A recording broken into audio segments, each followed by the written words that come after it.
Voici quelques personnalités publiques qui ont tiré leur révérence au cours de l'année 2022. En août de cette année, le décès d'Ananga Messina attriste le gouvernement camerounais.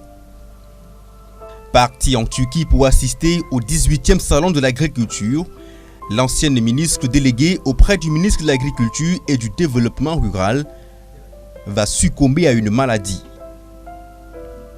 Des mois plus tard, en septembre de la même année, c'est au tour d'Amadou Ali de rejoindre l'au-delà.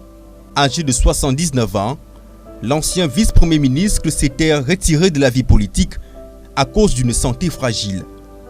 Il aura passé 38 années au service de l'État. À l'Assemblée nationale, le vent de la mort emporte également quelques députés. En novembre 2022, le centre 3 d'Union Ekele perd son représentant au sein du Parlement camerounais. Le député Brigitte Mbandé s'est éteinte des suites de maladies, un décès survenu en pleine session budgétaire. Quelques semaines plus tard, c'est le député du Lomé-Djirem à l'est du pays qui rend ses attributs. En fin décembre, l'honorable Bienvenu Tak décède des suites de maladies. Plus tôt au début de cette année, la mort avait déjà frappé la chambre basse du Parlement camerounais. Au cours du mois de mars, par exemple, l'on a enregistré le décès de Fadima Toussambo, député du Mayoré, dans le nord du Cameroun.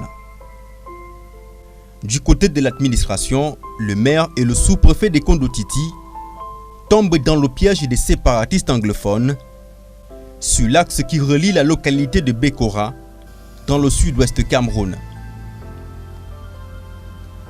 L'année 2022 qui s'achève a aussi été marquée par le décès des grandes figures de la musique camerounaise, à l'instar de Kambi Briand et de Pendan Dale, laissant ainsi un vide au sein de la communauté musicale.